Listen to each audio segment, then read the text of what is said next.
जय यशोदानंदना जय ब्रज जन रंजना जय ब्रज जन रंजना जय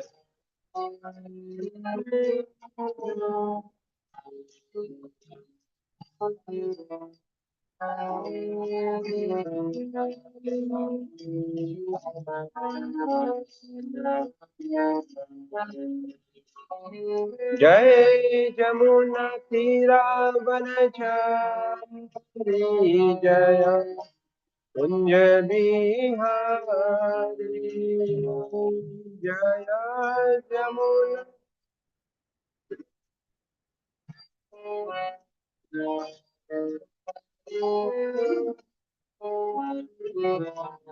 जय राधा माधव जय कुंज बिहारी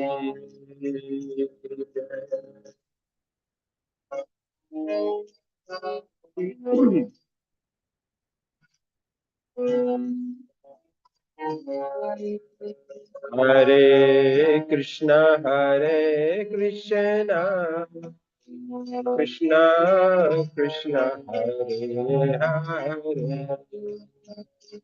हरे हरे हरे राम राम राम हरे हरे हरे कृष्णा हरे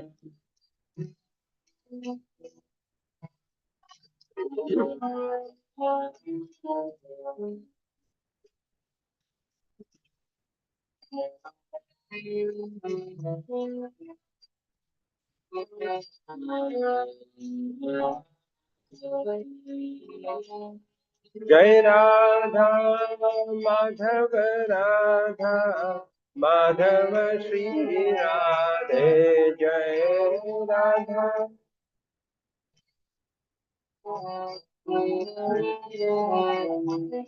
जय राधा गिरिधारी श्री राधे जय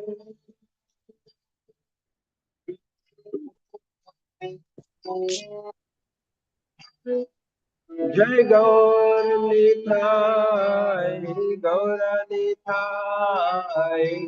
निताय जय गौर निताय जय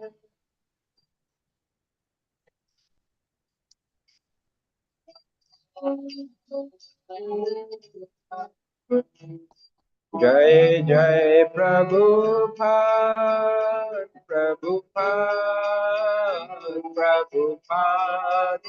जय प्रभुपाद जय जय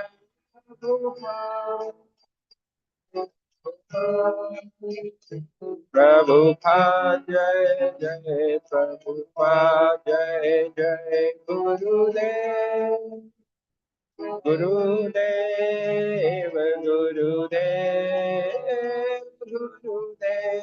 जय जय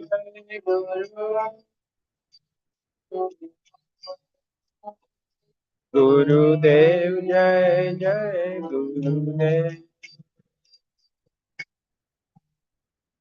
श्री श्री राधा माधव भगवान की जय श्री श्री राधा गिरधारी भगवान की जय डिवाइन ग्रेस शील प्रभुपाद की जय शिला गुरुदेव की जय साई गौर प्रेमानंदे हरि हरि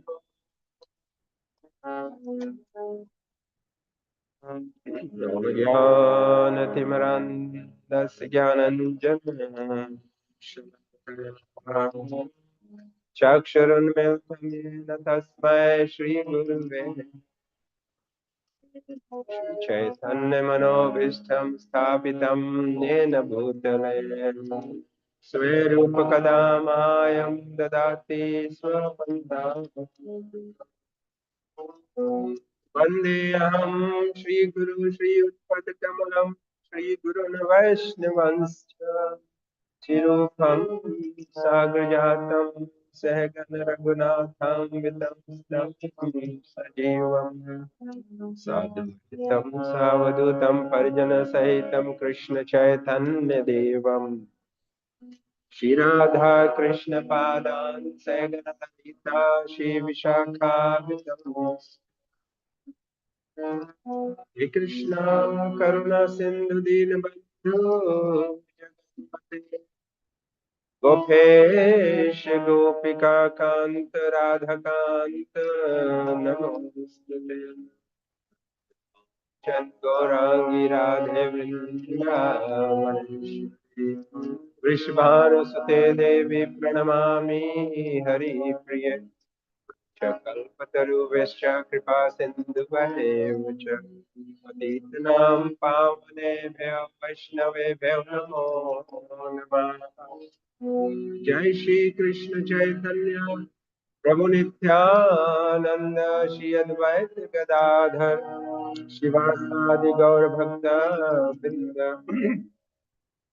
हरे कृष्ण कृष्ण कृष्ण हरे हरे हरे राम राम राम हरे हरे हरे कृष्ण कृष्ण कृष्ण हरे हरे हरे राम राम राम हरे हरे हरे कृष्ण कृष्ण कृष्ण हरे हरे राम राम राम भगवते वासुदेवाय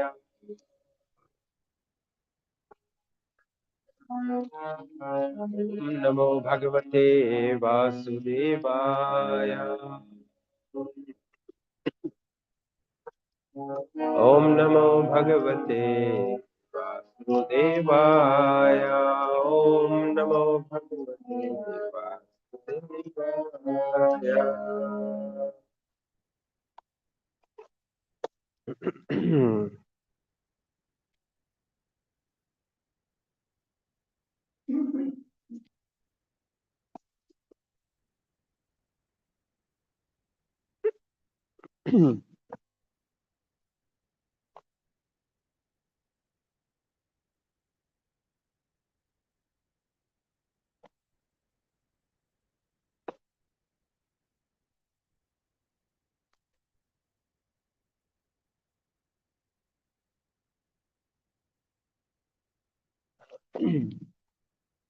Anyway, I was first of all, Hare Krishna, everyone. So welcome to this morning Bhagavatam class. And I was asked by Shama Mataji to read page 876, but here the green mark is on page 878. So I have to decide what to do. I follow Shama Mataji's instruction. Okay. Thank you for that clarification. 876.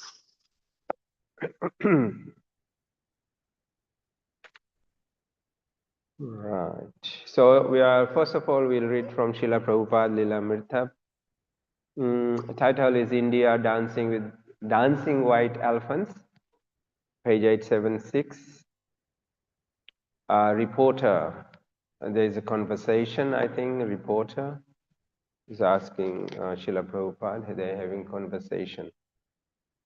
Reporter says, you have said, and I quote, even communism, if it is without Krishna Nam, is void. Why do you say that?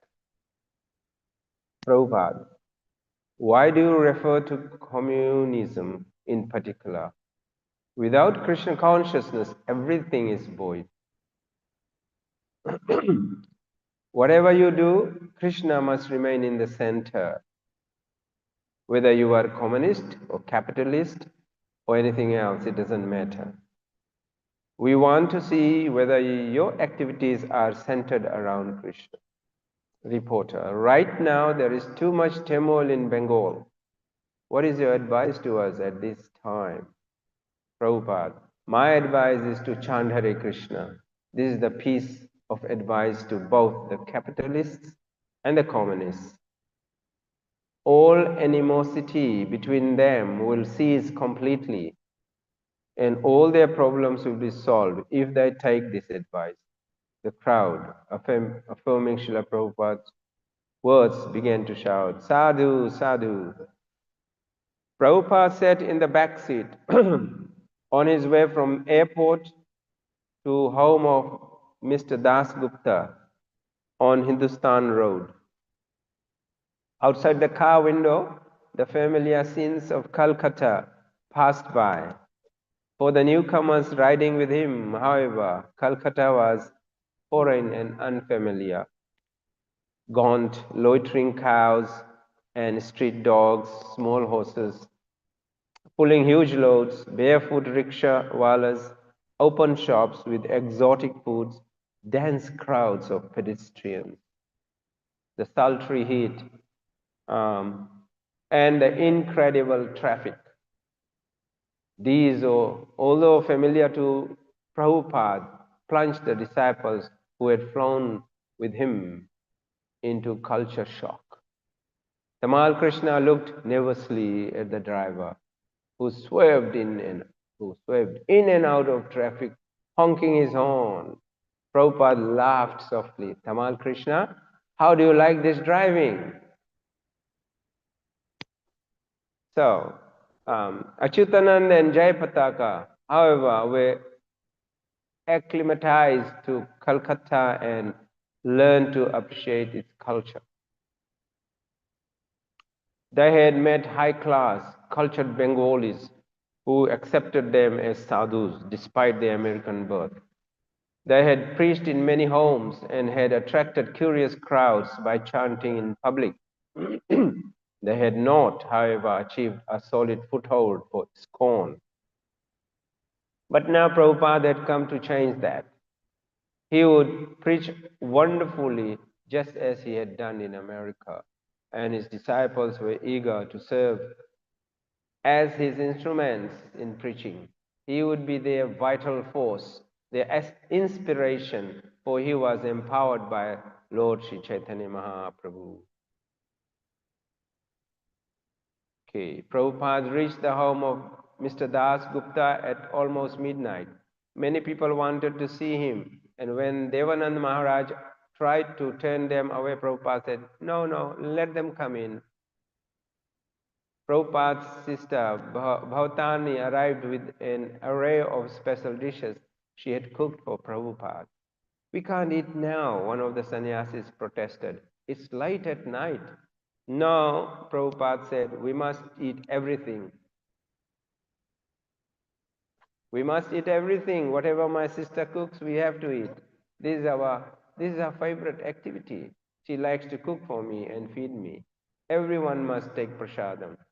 The devotees at the Chaitanya Math had also cooked a feast, and as Prabhupada was honoring the prasadam prepared by his sister, the prasadam from Chaitanya Math arrived. He took a little and induced all his followers to eat sumptuously. So let them have prasadam. Srila Prabhupada ki jai.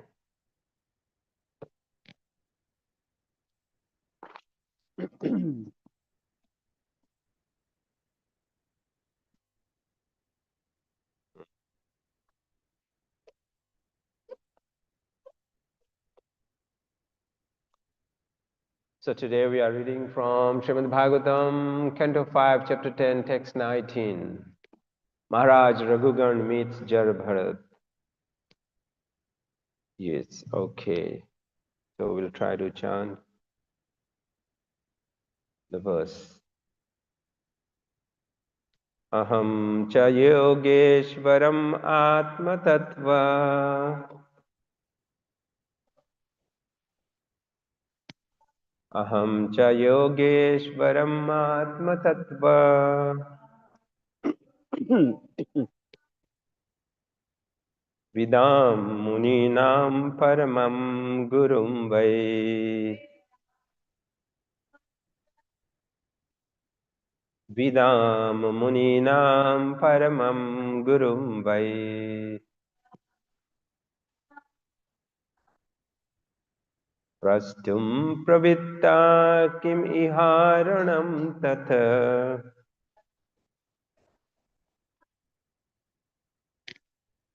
Prastum pravittaha kim iharanam tatha.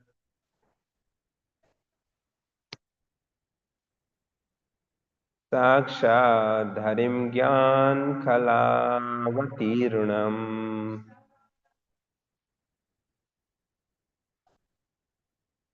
साक्षाद्धरिं ज्ञानकलावतीर्णम्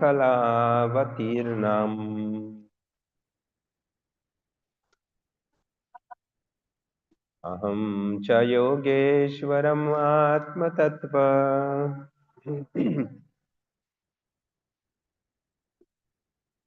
विदां मुनीनां परमं गुरुं वै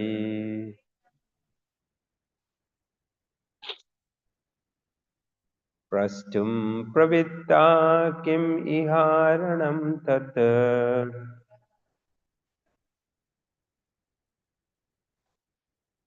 साक्षाद्धरिं ज्ञानकलावतीर्णम्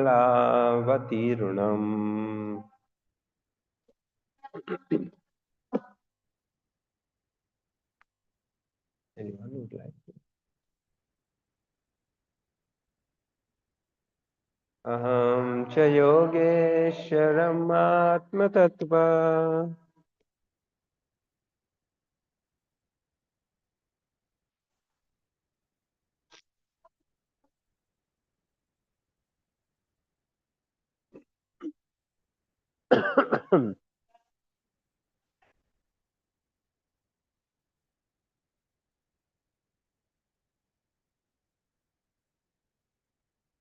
साक्षाद्धरिं ज्ञानकला जी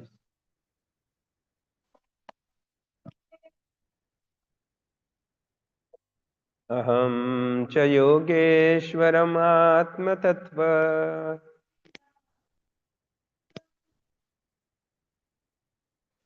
विदां मुनीनां परमं गुरुं वै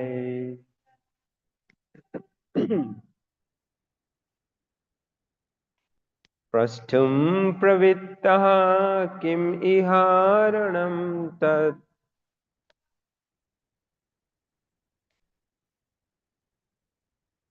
साक्षाद्धरिं ज्ञानकलावतीर्णम्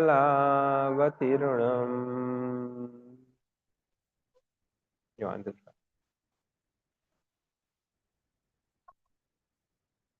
अहं च योगेश्वरम् आत्मतत्त्व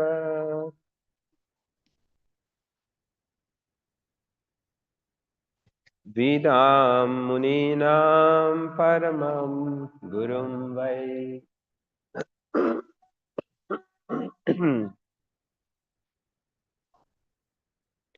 प्रवृत्ता किम् इहारणं तत्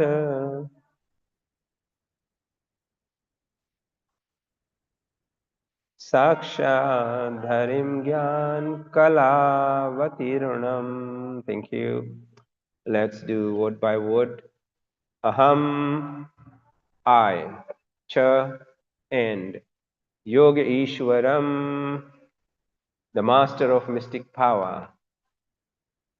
Atma Tattva Vidam, of learned scholars who are aware of spiritual science. Muninam, of such saintly persons. Paramam, the best. Gurum, the preceptor. Vai, indeed. Prastum, to inquire. Pravittaha, engaged. Kim, what? Iha, in this world. Aranam, the most secure shelter. That which.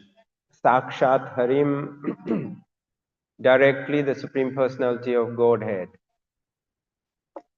Gyan Kala Avatiranam, who has descended as the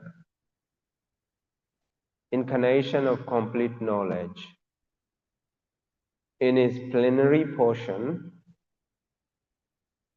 known as Kapiladev, English translation and purport by His loving divine grace, Srila Prabhupada ki Jai. I consider you, I consider your good self the most exalted master of mystic power. You know the spiritual science perfectly well. You are the most exalted of all learned sages, and you have descended for the benefit of all human society.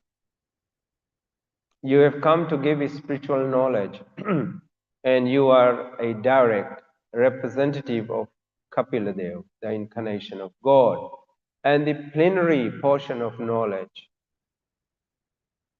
I am therefore asking you, O spiritual master, what is the most secure shelter in this world? Please repeat. I consider your good self the most exalted master of mystic power.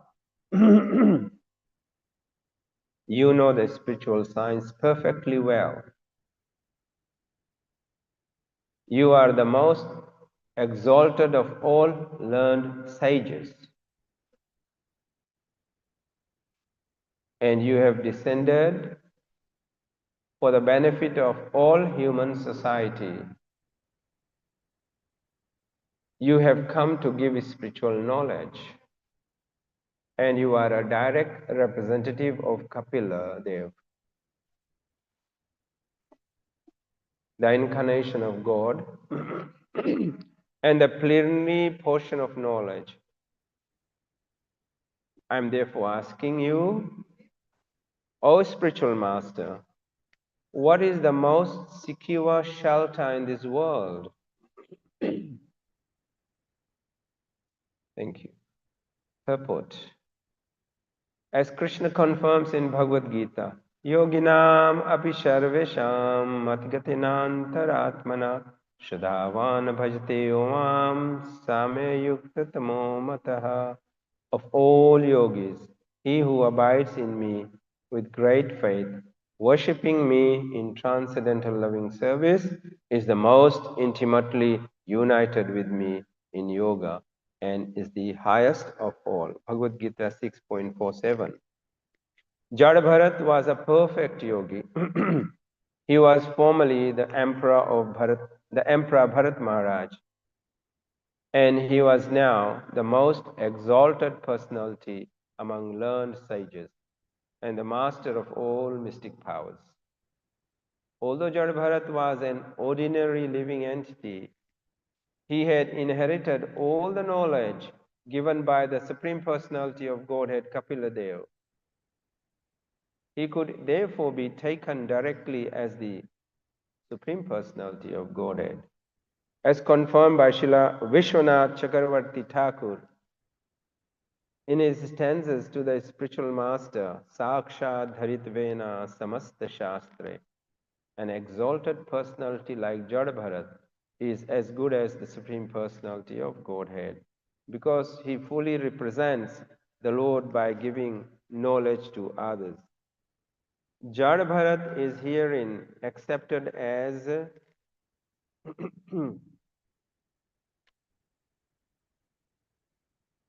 the direct representative of the Supreme Personality of Godhead because he was imparting knowledge on behalf of the Supreme Lord. Therefore, Maharaj Raghugan concluded that it was appropriate to ask him about Atma Tattva, the spiritual science. Tad vignartham sa gurum eva bhigachet. This Vedic injunction is also confirmed herein. If anyone is at all interested in knowing the spiritual science, Brahma Jigyasa, he must approach a guru like Jad Bharat. Mama Jnana Timirandhasya Jnananjan Shalakaya Chakshur. Yena Tasmai Shri Guruve Namah Namah Vishnu Padaya Krishnavastaya Bhutale Srimati Tamal Krishna Goswami Iti Namne Namah Vishnu Padaya Krishnavastaya Bhutale.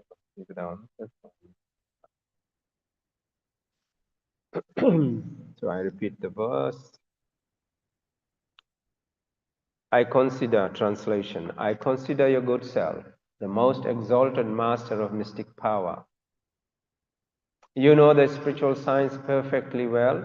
You are the most exalted of all learned sages, and you have descended for the benefit of all human society. You have come to give spiritual knowledge, and you are a direct representative, thank you, Prabhu,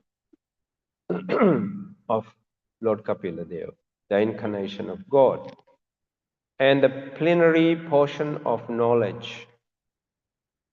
I am therefore asking you, O spiritual master, what is the most secure shelter in this world? Okay, so today we are looking at how Maharaj Raghugan is glorifying Jad Bharat.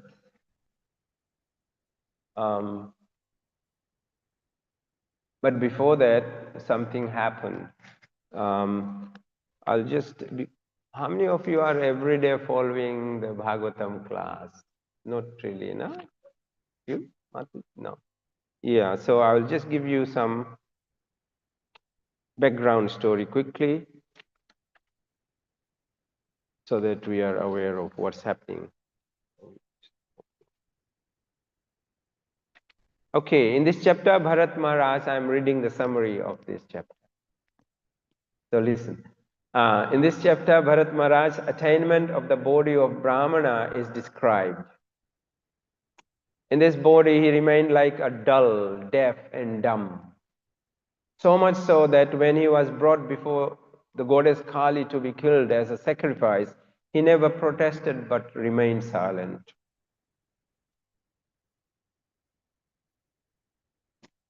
After having given up the body of the deer, he took birth in the womb of the youngest wife of a Brahmana. In this life, he could also remember the activities of his past life. Very lucky. And in order to avoid the influence of the society, he remained like a deaf, a dull, and a dumb person. He was very careful not to fall down again. He did not mix with anyone who was not a devotee. This process should be adopted by every devotee, except for preaching purpose. As advised by Srila Chaitanya Mahaprabhu, Sri Chaitanya Mahaprabhu, Asat Sang Tyag Yai Vaishnava Achar. One should strictly avoid the company of non-devotees, even though they may be family members. When Bharat Maharaj was in the body of a Brahmana, the people in the neighborhood thought of him as a crazy, dull fellow.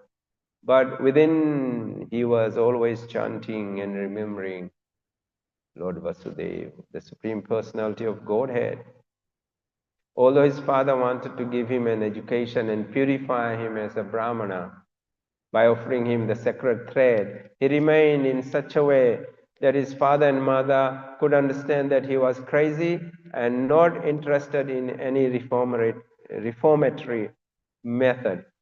Nonetheless, Jad Bharat remained fully Krishna conscious, even without undergoing any reformatory ceremonies, sanskaras. Due to his silence, some people who were no better than animals began to tease him in many ways, but he tolerated this. After death of his father and mother, his stepmother, oh, he has a stepmother too. His stepmother and stepbrothers began to treat him very poorly.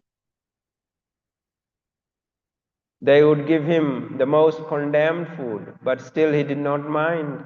He remained completely absorbed in Krishna consciousness.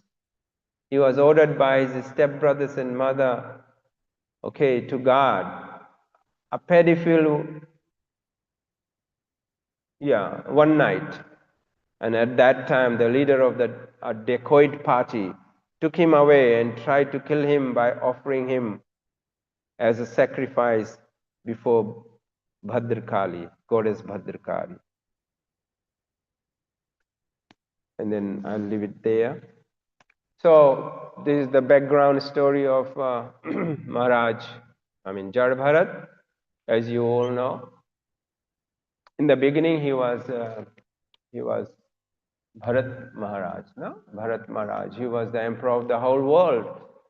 And then at the right time, he decided to quit being king and think about the next stage of life. And well, imminent death is imminent, so he thought, let me prepare for my death. Being a king, it's not easy to, because they have so many responsibilities. So he offered the kingdom to his children, and he left the palace and the comforts of the palace, and he went to the forest to practice Krishna consciousness.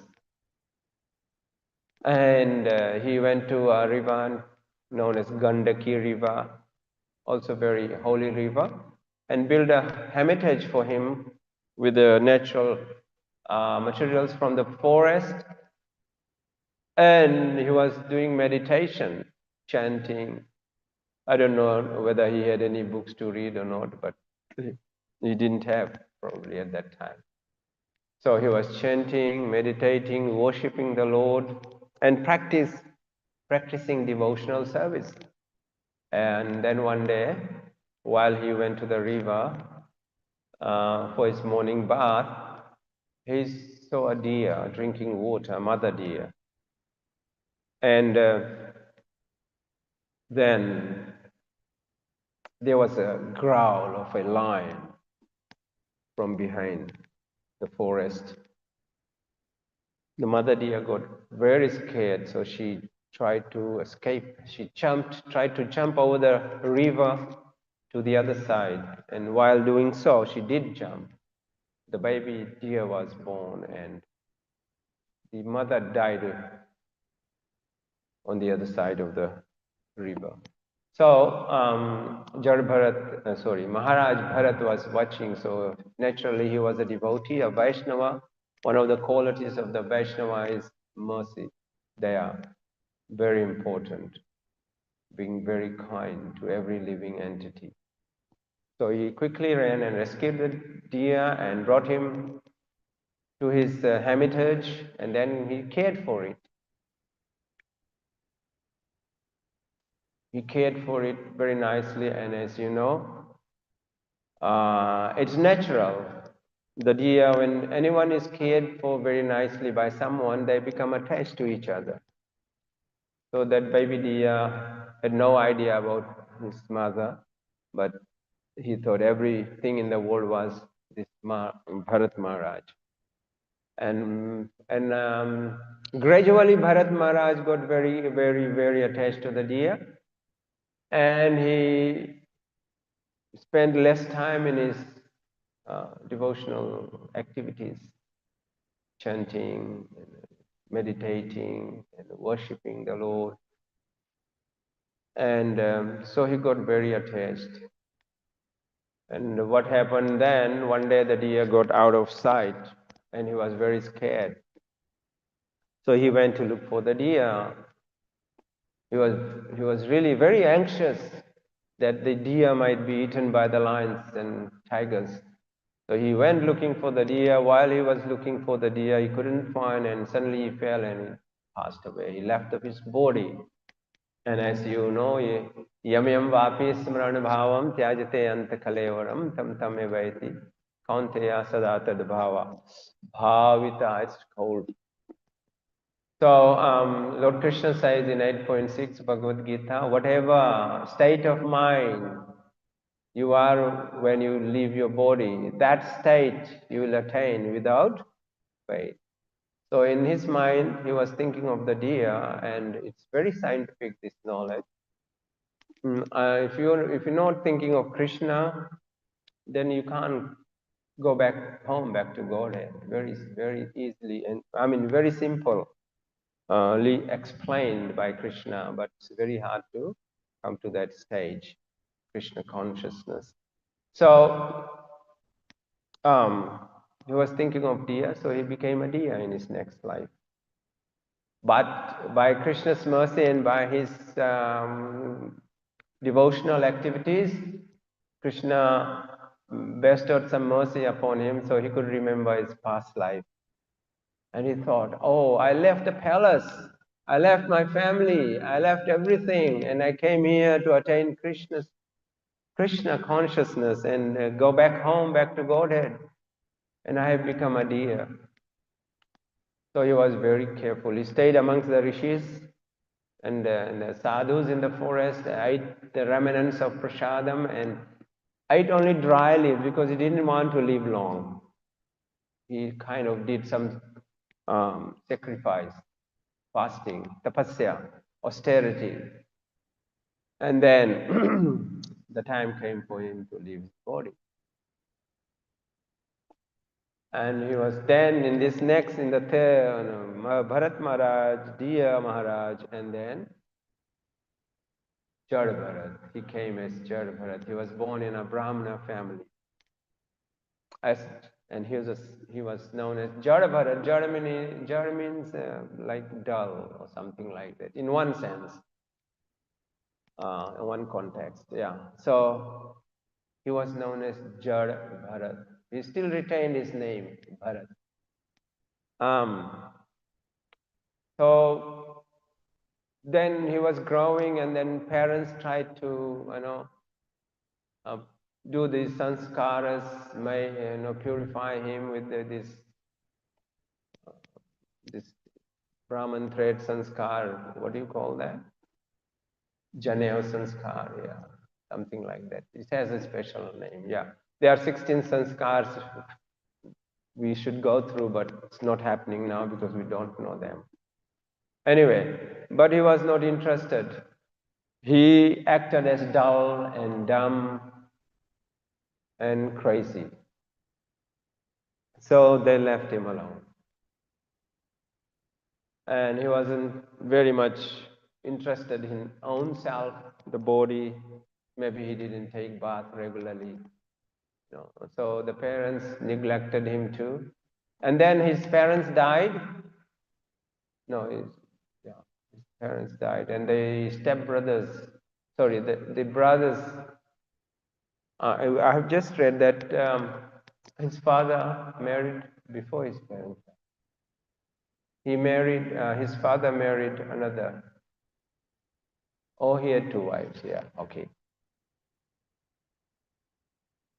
So the others were, the other two brothers were children of the other mother, his stepmother. So when his father died, he wasn't treated very well by the stepbrothers. And he wasn't given the good food that they ate. So he was mistreated. But he didn't mind because in this life, he also, by the mercy of Krishna, he remembered who he was and what was the goal of life. He was very, very determined and very Krishna conscious. Inwardly, inside, he was very Krishna conscious. Outward, he didn't look at all being a pure devotee of the Lord. So, so the brothers thought, okay, he was quite stout, strong. So they gave him a job to do. Oh, you go on the field and do the job of a scarecrow. Scarecrow. Chase all the birds who are eating grains in the field. So every day he used to go down with a stick and chase birds in the field. So he was engaged in that. But all the time he was meditating, thinking of Krishna. And so one day, a group of dacoits came and they were looking for a person who is good for sacrifice. So these dacoits saw him. He was stout, strong, and they just kidnapped him, kind of, and took him in the forest to his to their leaders, to their leader, who was a worshipper of Bhadra Kali, goddess Kali. In those days, even some, I think still somewhere being done, they used to do Narbali. Narbali means, Nar means human sacrifice. And they used to offer it to goddess Kali. Amazing, eh? Offering human beings to goddess Kali. I don't know how. I mean, where this um, story is, this katha is. Anyway, but this katha is Srimad Bhagavatam that this happened. So they took him to the cave where their temple was, with the very big deity of Bhadrakali, and they gave him a good bath and gave him good clothes to wear, and they prepared him for the sacrifice. And Jarbharat was aware of this. He knew they are going to sacrifice him to Bhadrakali. He didn't protest. He didn't protest. He was fully Krishna conscious. It didn't matter to him. So they took him to the altar, and the person with the chopper, big knife, was ready to cut his head off. As soon as he lifted the sword to cut his head, Bhadrakali appeared just like Narsingadeva appeared when they tried to kill Prahlad, or when the pillar was smashed by Hiranyakashipu. Bhadrakali, goddess Bhadrakali appeared, and she already had all these weapons, Trishul and sword and all those things in her hand. And with that hand, she started chopping the heads of the dacoits, those her worshippers. She was killing her devotees, actually, and chopped their heads off. And then she started playing with their heads like volleyball. Blood all over. It must have been a horrifying scene. And then this Jadabharat, she freed him, she rescued him from this. Why? Because Goddess Kali is a devotee of Lord Krishna. She is devotee. She is related to Krishna as a sister. Remember when Kans, the eighth child born was actually a girl, and actually it was Yogamaya. Yogamaya is Durga Devi. So she is actually kind of Krishna's sister. That's their relationship. So she couldn't tolerate someone killing a devotee of Krishna, a pure devotee of Krishna. She knew it. So that's why he came.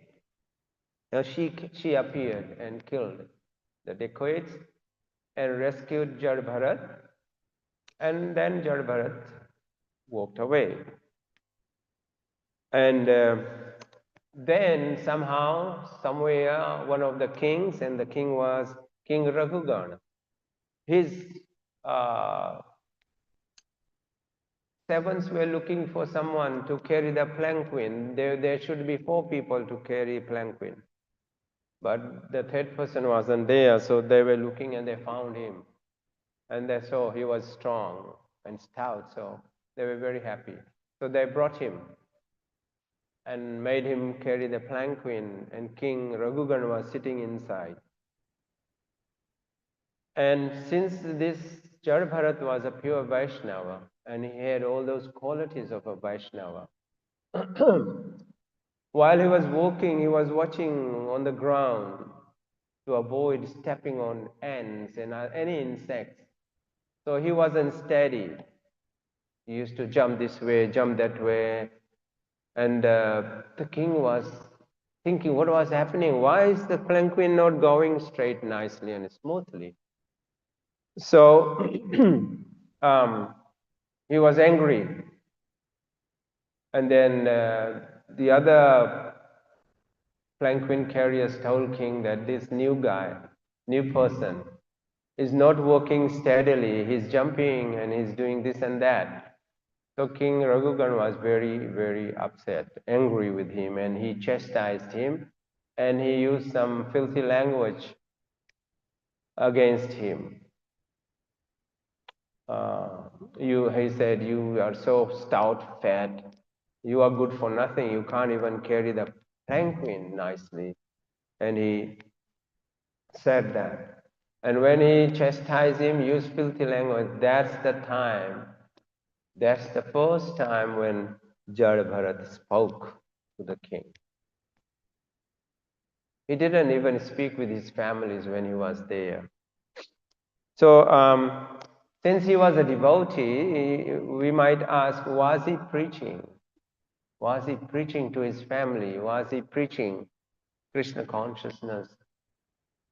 Did he preach to the dacoits and so on?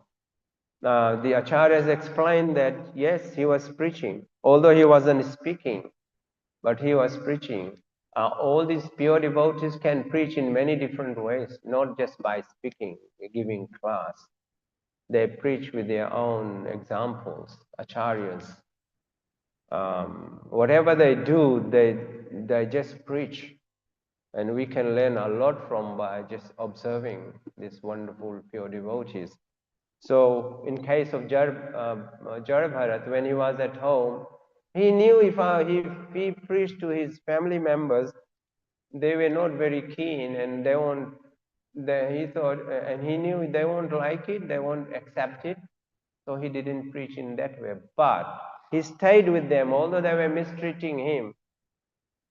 He stayed with them as long as he could, and gave his association, little association. So it's sadhu sang. He was giving sadhu sang in just with his bapu, his body. That's preaching. He preached them in that way, and they were they were serving a little bit, so they were getting benefit by serving Jar Bharat. So that's one way of preaching. And in case of when he was taken for sacrifice, was he preaching? Yes, the acharyas explained that yes, he knew um, Bhadrakali, and he knew what was going to happen, so he wasn't scared. And with his example, when because he was a pure devotee, goddess Kali appeared from her vigraha or statue. She appeared, and all her worshippers were able to take sakshat darshan of Bhadrakali. So they took darshan of Kali because they were worshipping her, but they didn't even have darshan. So they were lucky enough to get darshan of goddess Kali. So that was a kind of preaching by Jar Bharat. And then when he was carrying the palanquin of Maharaj Raghugan, then he used his voice to preach.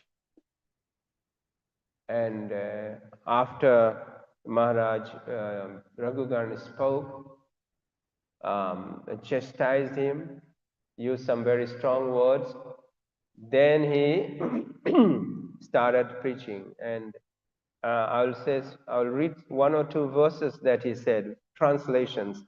Very, very nicely he spoke. Let me see, 1776.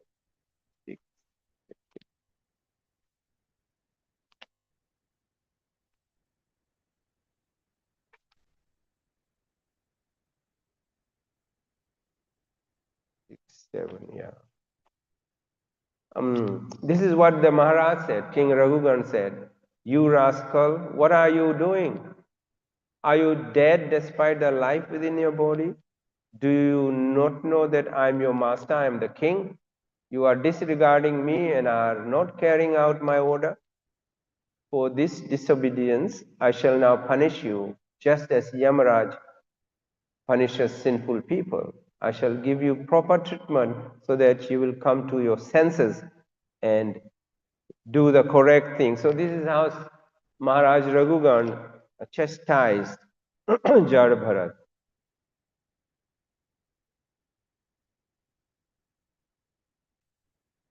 Now this is how Jada Bharat replied to Maharaj Raghugan. Hare Krishna. So I'll just read one verse only.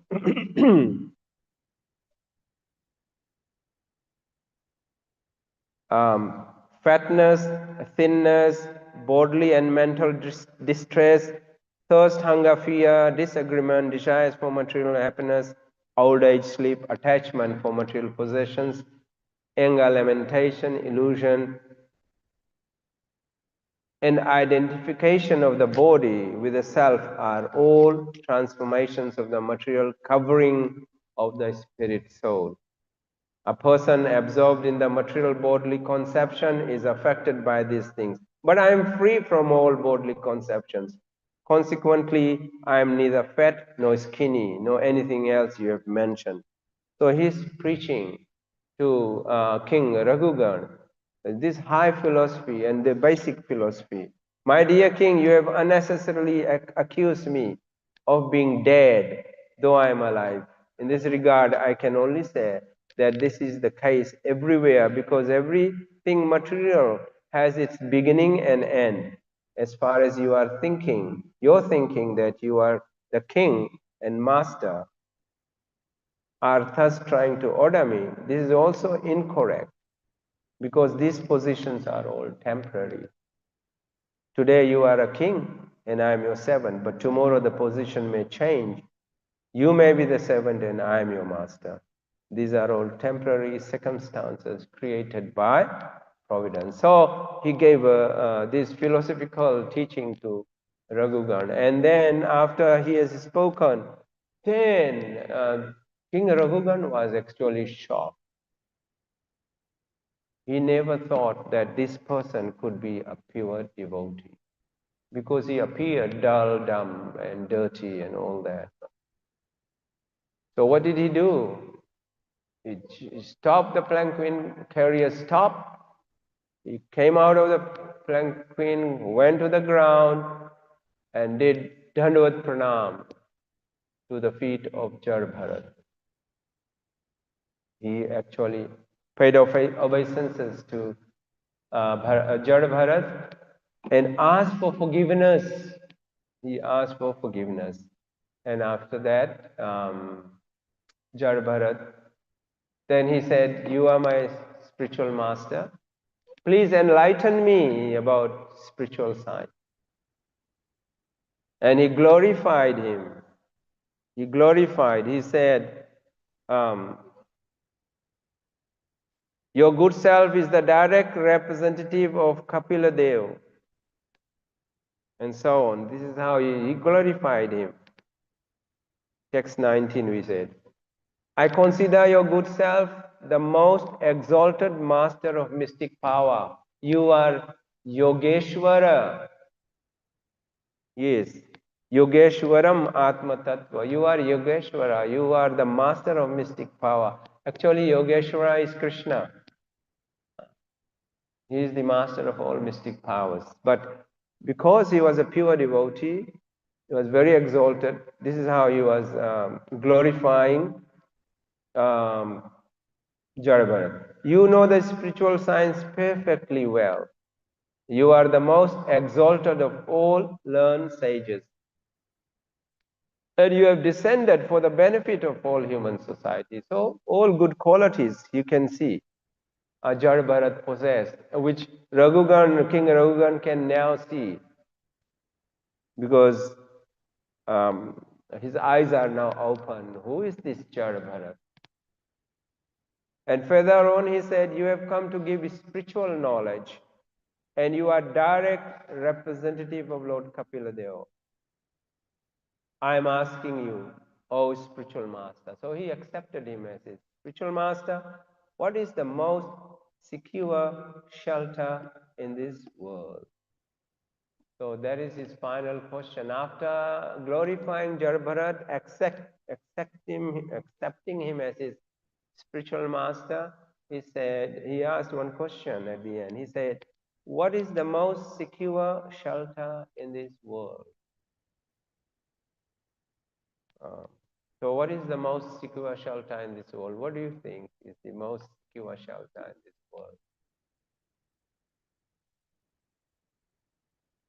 Mataji? Sorry? Yeah, you got it. You nailed it. Yeah. The most secure shelter in this world is the lotus feet of Radha Girdhari Bhagavan. Yeah. Not our insurance, not our bank balance, not our properties. Nothing. Everything is temporary. Everything will be gone.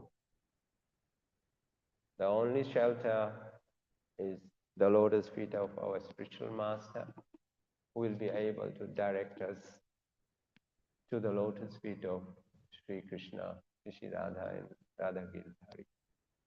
Okay, so any takeaways from this katha?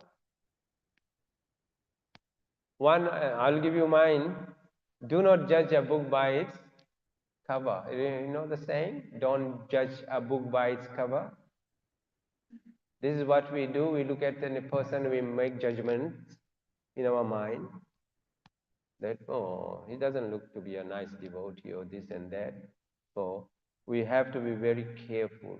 Like Maharaj being a king, he judged Jada Bharat and even his family members and the neighbors, all of them, because he was acting like that. So they judged him as a dull, dumb, silly person. But he was a pure devotee of the Lord. So that's one takeaway.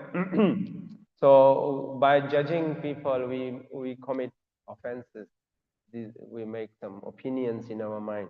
So we have to be very careful. We should not do that. We should avoid judging people. We can directly talk to them.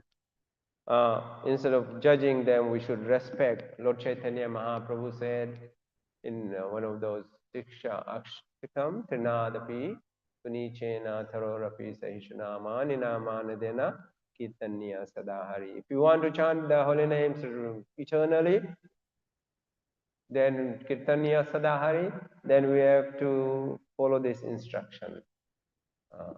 We should be more humble than a blade of grass, more tolerant than a tree, devoid of all sense of false prestige. We think so many things we are. And we must be ready to offer respects to all, whether they are devotees, non-devotees, they are plants, animals, anyone. We should be ready to offer respects to all. And in such a state of mind, when we come to that platform, then we can chant the holy names of the Lord constantly. So we should not judge people.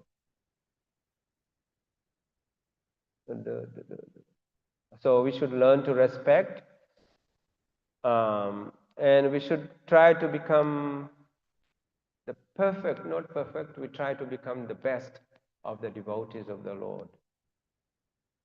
Yoginam api sarvesham, Srila Prabhupada gives that verse. So we should become the best yogi and serve Krishna and his devotees, our spiritual master, all the devotees, all the people, with respect, and of course we serve Krishna with unconditional love. We can come to that stage by doing sincere devotional service. We should. I know devotees understand that we should not ask anything from Krishna. That I am worshipping you. Please give me this. Provide me this. No, that's not unconditional. We have to do unconditional devotional service to Krishna. And uninterrupted, no matter what circumstances happen in our life, we should not leave bhakti, we should not leave Krishna consciousness. We should continue with our service, whatever we have with that. And another thing we have learned in this Katha of Jarbharat, that we should not preach Krishna conscious philosophy to people who are not ready. It's very important. When we became devotees in early time, so many years back, we thought, oh, we are big people, we are chanting, we have become vegetarian, and then we tell our family members to do the same. Which is not correct. Yeah, no. We should not. Anyone who is not ready, we should know by the response that they are not ready yet, by their behavior, by their. No. So we should not preach this philosophy. Even Krishna said this in Bhagavad Gita. Don't preach to those who are not favorable. So especially our family members, it's very hard to go and preach your family members. So the best way to preach these people is to engage them in Krishna consciousness, some activities. Give them prasadam, invite them, give them prasadam to eat. Ask them to give little donation for Krishna's seva if they can. They can come and do some service in the temple. Gradually, they will develop this, and then someone can preach them. Okay, so this is the Katha of Jarbharat. Very interesting. I'll stop here if you have any questions and comments.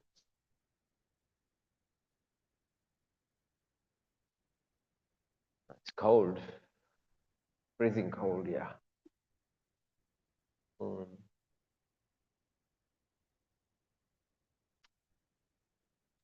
All right, we'll stop here. Thank you for listening. Granthra Srimad Bhagavatam ki jai, Srila Prabhupada ki jai, Shri Radha Giridhari Bhagwan ki jai. Nithai Gaur Premanande Hari Hari. Oh, Hare Krishna. True.